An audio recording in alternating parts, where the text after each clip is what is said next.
Good afternoon, everybody. Welcome to our Wednesday study group. We're studying the book of Deuteronomy on the subject of the chosen people. Before we begin, I want to wish a happy birthday to Michael Goldenfeld. Today's class is sponsored in honor of your birthday. We want to wish you a year filled with good health and mazel and nachas and happiness and joy. Happy birthday. So again, the book of Deuteronomy is one long speech of Moses. He's speaking to the Jewish people as they're about to cross the Jordan River, entering into the promised land after the long journey of 40 years in the wilderness, after the long exile of 210 years in Egypt, finally making the return to the land of Canaan, which didn't take place since the days when Jacob comes down to see Joseph as Joseph becomes viceroy in Egypt. That's how long of a departure they have been from the promised land. They're about to enter not as a family, but as an entire nation, a nation of some 2 to 3 million people. And Moses has taught them the Torah over the 40 years, taught them the word of God, taught them from right into wrong. But now he has a chance to really pass on the message of what's it all about. What is the mission statement of the Jewish people? And his talk is not just to this generation, his talk is to Jewish eternity, to every single Jewish generation to come. He is talking to us, how we take that torch that was passed from God to Moses, Moses at Sinai to the Jewish people, and generation after generation over to us. These are the teachings of Moses as he gleans from the teachings of God, passing on to us. I'll get right to the text that we are focusing on. We're in chapter 10 of the book of Deuteronomy, and I'm focusing on 3 verses today, verses 17, 18, and 19 of chapter number 10. And I'll put it up on the screen for you. For the Lord your God is God of gods and the Lord of the lords, the great, mighty, and awesome God, who will show no favor, nor will he take a bribe. Verse 18, he executes the judgment of the orphan and the widow, and he loves the stranger to give him bread and clothing. You shall love the proselyte, the stranger, for you were strangers in the land of Egypt. Moses in these 3 verses begins with the awesomeness of God. Begins God of God, Lord of the Lords, the mightiest of them all. The juxtaposition of these verses that talk first about God's supremacy and then switches to how God cares for the low and the lonely could not be more striking. The power of powers cares for the powerless, right? The infinitely great shows concern for the small. The being at the heart of being listens to those that are at the margins. The orphan, the widow, the stranger, the poor, the outcast, the neglected. Rabbi Yochanan in the Talmud said, wherever you find the greatness of the Holy One, blessed be he, if you look, there you will find his humility. You take note in the Torah, the book of Deuteronomy, he says, referring to our voice, our verses, and it's repeated such in the book of the prophets. In our verse, for the Lord your God is God of the gods, Lord of the lords, the great and mighty, awe-inspiring God, who shows no favoritism and accepts no bribe, and immediately it's written, he upholds the cause of the orphan and the widow. He loves the stranger. He gives them food. He gives them clothing. Again, exalted God cares about the low. It's repeated in the book of the prophets. It says, so says the high and exalted one, who lives forever and whose name is holy.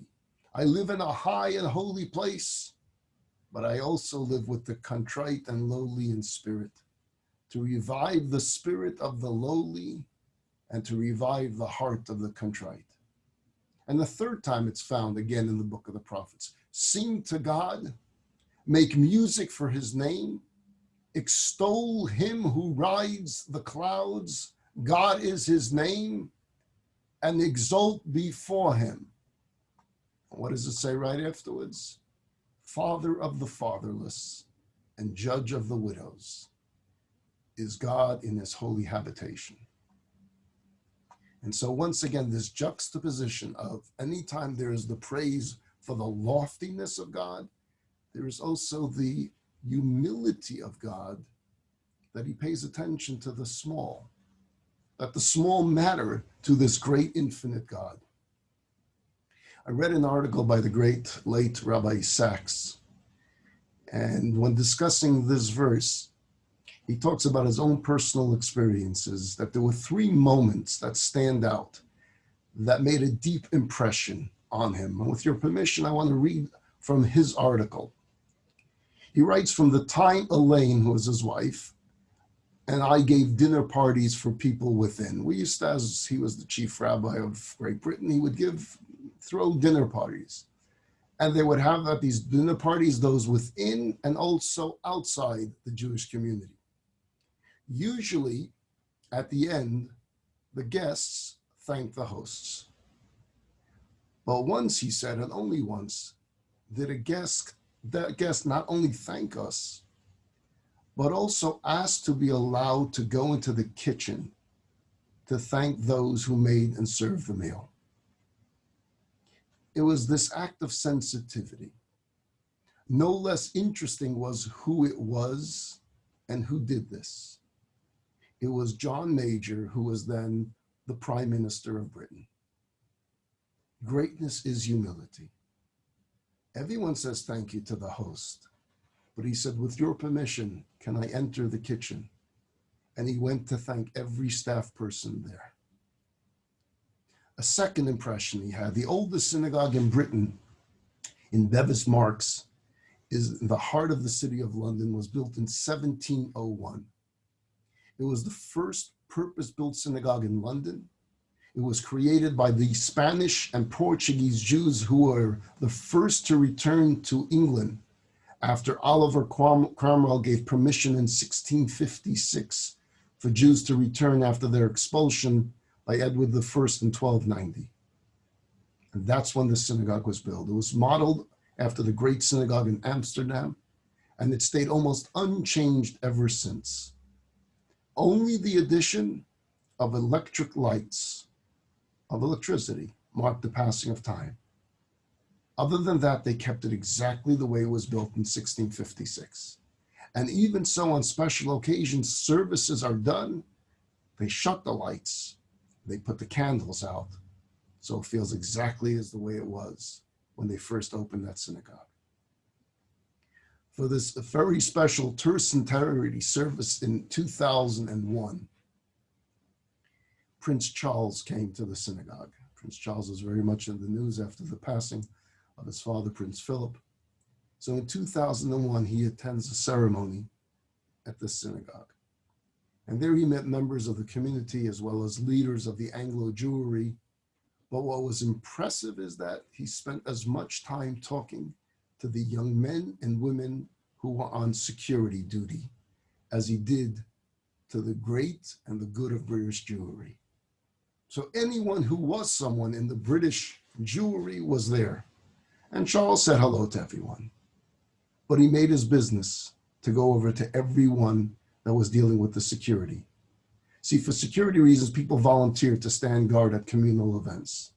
Part of the work of one of our finest organizations, Rabbi Sachs writes, the Community Security Trust. Often people walk past them, hardly noticing their presence.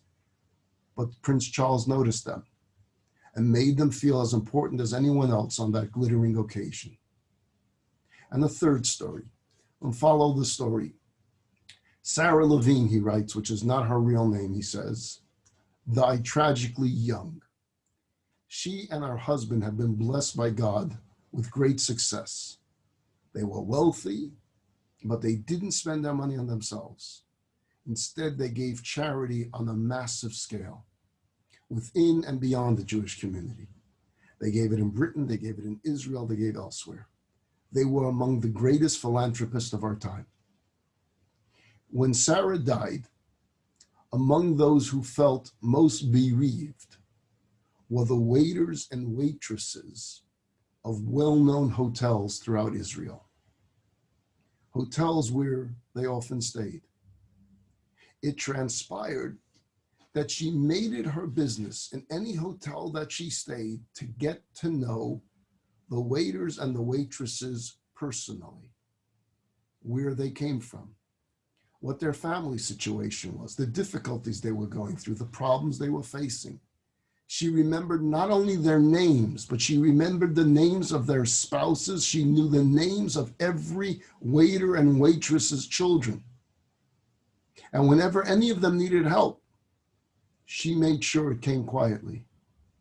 It was a habit wherever she went, to every hotel she went, to find out how the staff was doing.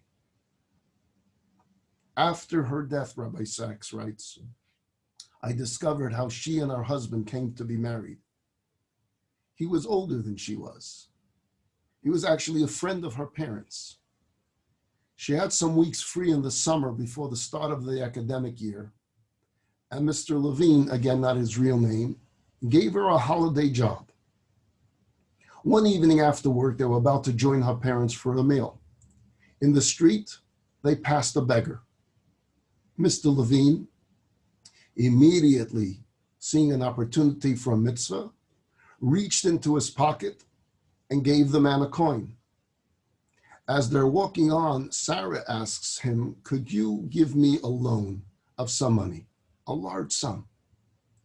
And she said, I'll repay you at the end of the week when I get my paycheck. So he said, okay. And he gave her this large sum of money. She runs back to the beggar and she gives him the money. So he asked, why did you do that? I already gave him some money. So she said, what you gave him was enough to help him for today. What I gave him was enough to make a difference in his life. At the end of the week, Mr. Levine gave Sarah her paycheck, and she handed back most of the money to repay him for the sum he had lent her. And he said to her this, I'm going to accept this money because I don't want to rob you of your mitzvah. But as he himself told over to Rabbi Sachs after his wife's passing, it was then that I decided she is the one I want to ask to marry, because her heart was bigger than mine. And throughout their marriage, they spent as much time and energy on giving their money to charitable causes as they did on earning it.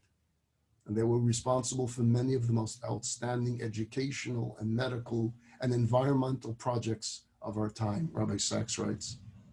I have had the privilege of knowing other philanthropists, but none who knew the names of the children of the waiters at the hotels where they stayed. This idea, counterintuitive, is one of the great contributions the Torah gives to Western civilization. This juxtaposition, as high as you are, it doesn't mean you remove yourself from those that are at the bottom. The very opposite is true. The infinite God states in the book of Deuteronomy, I'm the God of gods, the Lord of lords, the King of kings, right? The great infinite God. I care about that widow. I care about that orphan. Do you? Do you? See, the greatness of God lays not just in the fact that he's creator of the universe, not just that he's shaper of history, but that he upholds the cause of the orphan and the widow and loves the stranger, giving him food and clothing. Those who do this, those who practice this, those who follow in God's ways are the true men and women of God. I witnessed this firsthand as a chassid of the Lubavitcher Rebbe. Here is the leader of world Jewry, one who rebuilt Judaism from the ashes, who brought about perhaps the greatest revolution of Jewish Renaissance in history. Prime ministers of Israel came to see him. Presidents of Israel came to see him, to seek his advice, to seek blessings. Political leaders in our country, United States senators and governors and congressmen and judges and legislators all sought his guidance. And yet he devoted so much of his time and so much of his attention to the simple folk, to the simple person. This fellow went online one Sunday when the Rebbe would give out dollars and blessings. When it came to his turn, he says to the Rebbe, I come from this and this city, and I come to thank you for sending an emissary to our town to help this very small Jew, pointing to himself, who lives in a very small community. To which the Rebbe said, there's no such thing as a small Jew, and there's no such thing as an insignificant community.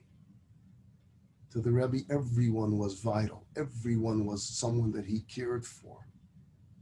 The story is told of one of the great emissaries of the previous generation. It was a rabbi named Rabbi Chaim Gutnick. He was a very prestigious rabbi in Australia. He was the president of the Rabbinical Council of Victoria. He was a chaplain of the Australian Defence Force, and he was a great dynamic and eloquent speaker. So the story goes that he was once in New York visiting with the Lubavitcher Rebbe, and the Rebbe asks him to, when he gets back to Melbourne, to deliver a lecture on the subject of mikveh, of taras hamashpacha, of family purity. Now, at that time, mikveh was not as popular as it is today. Lectures on the subject was rarely ever seen. It was usually studied in private, and here the Rebbe is telling him, make a public lecture. And he's a little bit apprehensive. He didn't think people would come. He didn't think they were ready for it, but the Rebbe was pushing for it, pushing strongly. And he asked that it happen and that you send me a report after the lecture how it went. So he had no choice. The event was held. He publicized it well. He put flyers in newspapers, spread them around, booked a ballroom where the lecture was to take place, prepared for days in advance what he was going to say. Imagine the Lubavitcher Rebbe himself asks you to deliver a lecture on a subject. You better know that subject well, and the talk better be eloquent. The talk better be interesting, better be inspiring. So he put everything into it. And he comes to the lecture. He comes to the lecture hall. And to his shock and his disbelief, he sees an empty room, with the exception of one woman in one chair. One woman showed up. That's it. And here he had worked so hard, and here the Rebbe had personally asked him, he publicized it, he prepared this whole room, one person. It's the hardest thing in the world to deliver a lecture with one person sitting. I kind of get used to it because I'm doing Zoom all day, so I'm basically talking to myself in a room, but I know you're there. I hope you're there. I hope you're listening. Otherwise, this is really foolish, but hey, I'm having a good time anyway. Hi, everybody. But for Rabbi Gutnick, it wasn't Zoom. It was there. One woman. Imagine a whole room, 100 chairs, one woman. He delivers the talk. And he sits down afterwards to submit his report to the Rebbe. And it was filled with great distress and disappointment. It was a disaster. It was a failure. It was the worst speaking engagement of my career. One single solitary woman showed up for this address that you asked me, Rebbe, to give. I'm sorry. I apologize. I gave the speech that you asked, but only one woman showed up. And the Lubavitcher Rebbe, in typical Rebbe response, writes back in one simple line. Moshe Rabbeinu only had one mother. Moses, our teacher, only had one mother. This one woman gave birth to Moses, and the entire world since then has been different. He changed the world. He changed us. He led us. He led a Jewish people that revolutionizes the world. What did it take to bring change to the world for thousands of years? One woman that gave birth to Moses. The Talmud says, Lefichach nivra adam yechidi. When God creates the world, he creates animal in species. He creates plants in species. With the human being, he creates the human being singularly, individually, not an entire species at a time, to teach us that one person equals the world. Every individual is an olam moli, an entire world unto himself or herself. And therefore, if you've affected the life in a positive way of one human being, you've changed the world. So you write to me, I did all of this and only one woman showed up. And I'm saying, wow, you may have changed the life of one woman, in which case you changed the life of the world. You changed the direction of the world. See, the Rebbe saw a giant in the simple folk. As great as he was, as holy as he was, he never took his eye off the simple folk. He cared so much about the simple folk. I remember I heard a story from Rabbi Groner. Rabbi Groner was the Rebbe's personal secretary throughout his entire leadership years. So the way it worked, the Rebbe had his office in 770. He would leave the office either to go home at night or to go to his father-in-law's gravesite. He would come down the front steps of 770 Eastern Parkway, the main headquarters, and right into a car that was waiting for him. Now, on Eastern Parkway, there were a few feet of space between the 770 walkway and the car, a sidewalk. That sidewalk, people would gather to see as the Rebbe would leave. It was a sight. So there would always be this gathering of people, men, women, especially children, to kind of wave to the Rebbe as he would go into the car. One time the Rebbe is making his way to the car, and this fellow steps out of protocol. To get an appointment with the Rebbe was just about impossible. Thousands, tens of thousands, hundreds of thousands of people were waiting for an appointment. So he jumped protocol. He jumped the line. As the Rebbe is making his way to the car, he jumps right in front of the Rebbe and he starts talking to the Rebbe about his questions, his problems, whatever it is that he needed, and he continues to talk. Now, Rabbi Groner felt, as the Rebbe's secretary, he needed to intervene here a little bit, like, this is not protocol. This is not how it's done. And so he kind of tries to get in the way to kind of say to the Rebbe, it's time for the Rebbe to get into the car and to kind of push this individual aside in a very gentle-like way. And he tries this in one way, and the fellow just continues talking, and he tries it in another way, and finally he says to the fellow that, the Rebbe has to go. And the Rebbe continued answering the fellow. Rabbi Groner, when he's of blessed memory, when he spoke here in Agura Hills many years ago, he told over the story. And he told us what happened later in the day. And he said, when the Rebbe came back to his office later in the day, he brought up the story with Rabbi Groner. And he challenged him, and he said, Vosh schleppst du avek a Yid? Why are you pushing away someone from me? Why did you try pushing him away? The Rebbe then said this line, it's possible that the only reason I was ever sent down here to this world, the only reason of my entire existence was to be there today for that particular person. Don't push anyone away from me. That was the Lubavitcher Rebbe. Busiest schedule of anyone in the world. More mail than anyone in the world every day of people pouring out their hearts and their problems to the Rebbe and writing letters and then later in faxes. Don't push away a single Jew from me. Maybe that's the purpose of my entire existence. There's a story of the chassid going back generations, a chassid of the Rebbe Rashab, Rabbi Shalom Ber. This chassid's name was Monya Mosenson. And Monya was a diamond merchant by profession.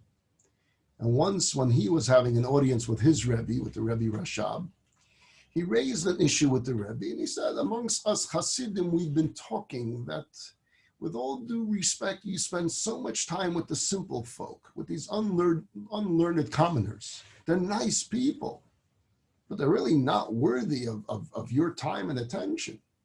The Rebbe should spend time with his elder Hasidim, and we will then pass on your words to the simple folk.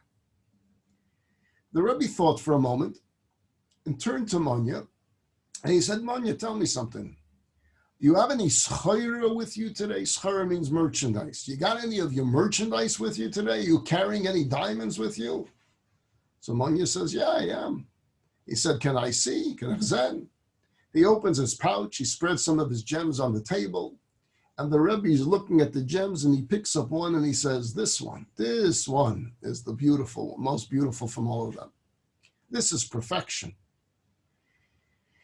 And Manya takes a look, takes another look, takes out his little loo glass, he looks, he says, Rebbe, I'm sorry, but no, it's not. It's got some scratches in there. Perfection is this one. The Rebbe looks at the one that Manya picks up and he says, no, I don't see it. I think mine is. So he says, Rebbe, with all due respect, when it comes to diamonds, you have to be a maven. You have to be an expert. You can't just look at face value. You got to know how to look at a diamond. And the Rebbe Rashab smiles and he says, you need to be an expert when it comes to seeing the value of a diamond. When it comes to seeing the value of your fellow, you also need to be an expert. I'm an expert on the soul. That's my expertise. When I see an individual, I see the specialty within them, the holiness within them, the potential within them. And this is what Hasidus taught us. This is what Rebbes have taught us. Don't look at people and classify them lower, higher, middle class. God Almighty, as infinite and as powerful as he was, tells you, stop a moment. Think about the orphan. Think about the widow. Think about the stranger. Think about the immigrant. We also learn from this verse the great importance that the Torah places on helping those that God has compassion for and a special love for. And it's mentioned numerous times in the Torah that God has a special place in his heart and has a special love for the orphan, for the widow, for the poor, for the stranger. So when we care for them, when we watch over them, when we protect them, the reward is that much greater. When you let a widow who is suffering from the pain of longing for her spouse and missing her spouse know, people care about you, you're not alone. When you let an orphan know you're not alone, there's a community that cares. When you know someone that's struggling to earn a living, know you're not alone. We will put food on your table. When you let an immigrant know, we care about you, even if you're not from here and don't speak the same language. When you let a stranger that's new to your community know, we welcome you. When you go to a convert that's new to the religion and feels as an outsider, and you bring them in and you make them part of your community and part of your family, you are caring for the people that have a special place in God's heart. And when you do, God cares for you more. You have given God nachas. You have given God joy. A number of years ago, there was a woman who lived in Ramat Gan, Israel. Her name was Mrs. Lerner. Mrs. Lerner had a job working for this company which enabled her to support her family. And she felt very fortunate because at the time of this story, economic times were bad in Israel. They were very tough. And she was very lucky to have this position. The problem was that she was 3 months pregnant. And the question was, after she took maternity leave, after she had the baby, would she still have a job waiting for her when she wanted to return? Maternity laws in Israel at that time were not as good as they are today. And so once you left your job, there was a chance they would find someone to replace you, and that was it. And she was worried about it.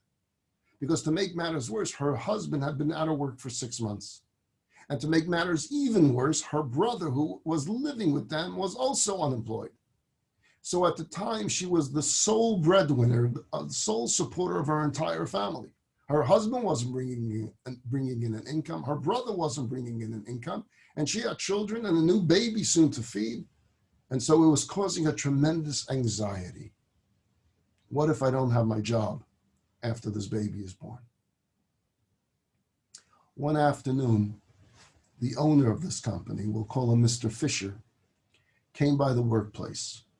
And as he did every once in a while, he would like to have lunch in the cafeteria where the employees were taking their lunch breaks.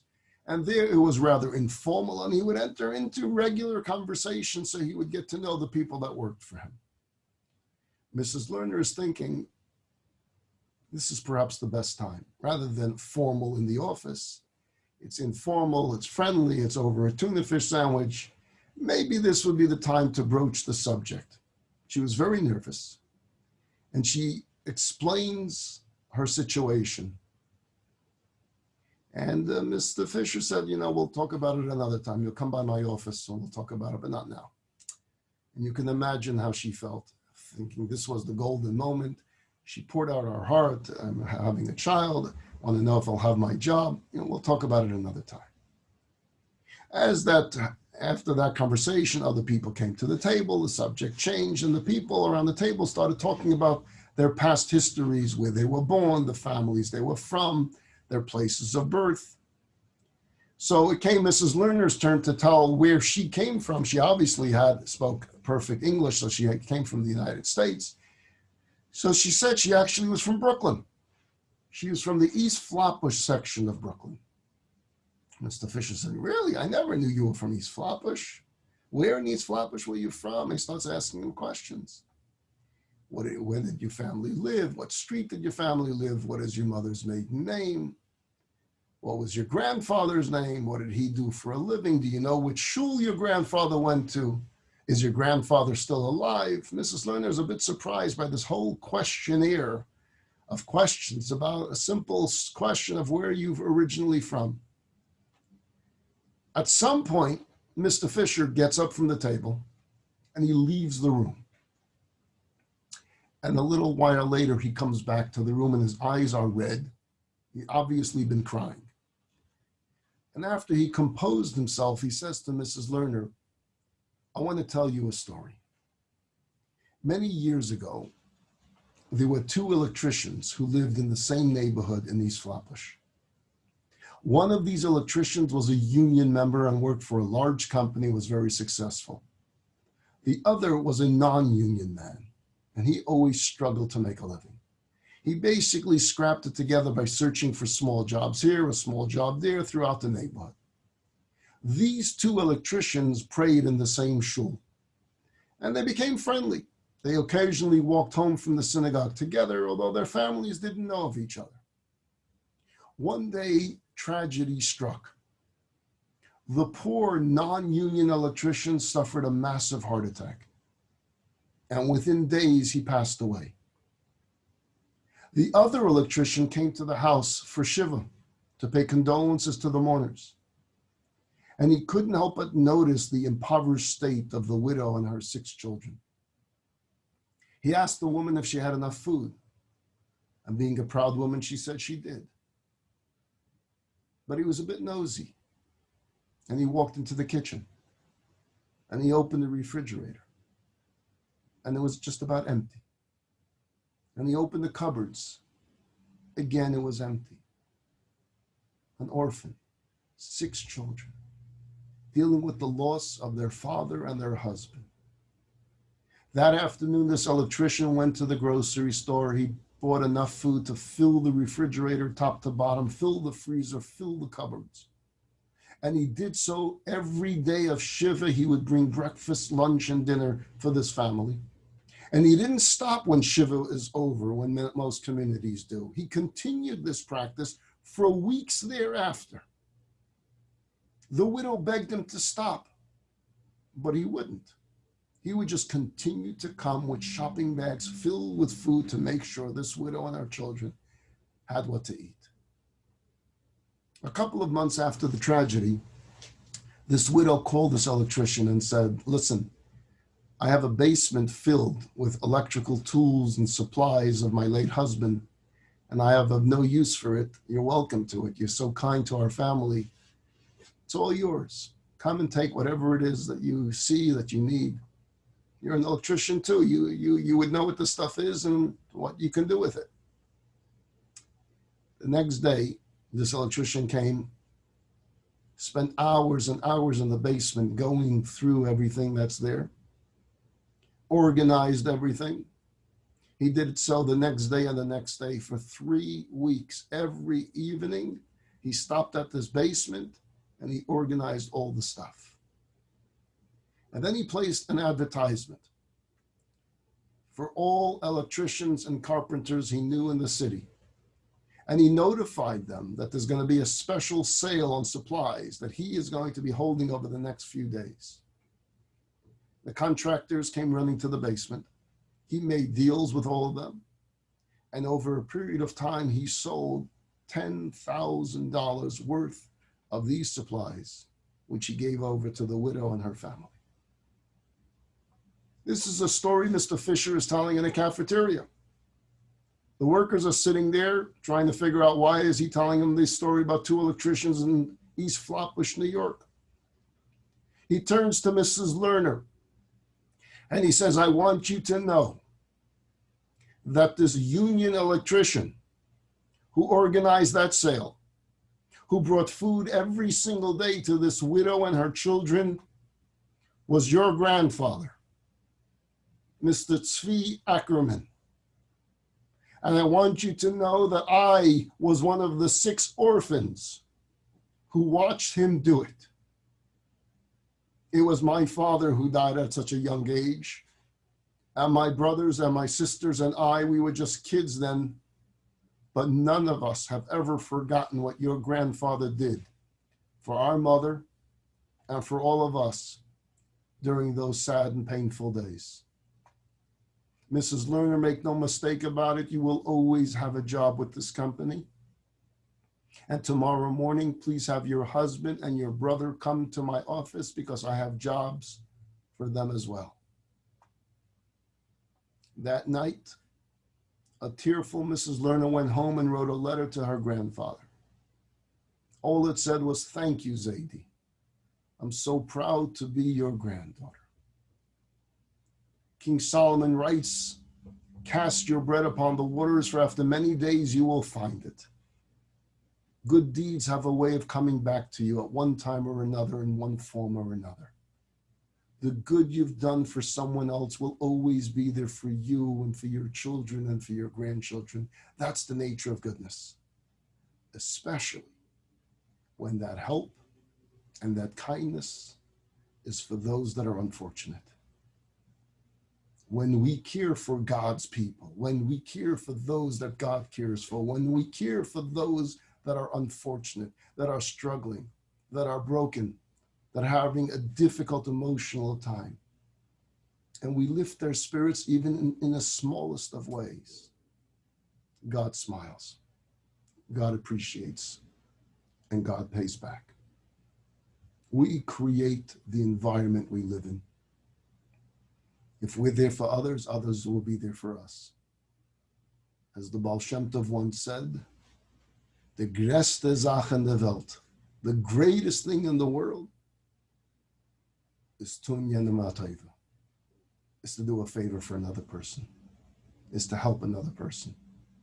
The greatest thing in the world is to do a favor, a kindness, an act of kindness for another person. We'll stop there. We'll continue next Wednesday. I look forward for you joining me 12:30. If you'd like to join me for biblical reflections, that's at Monday night at 7:30. Have a wonderful, wonderful week, everybody. Take care.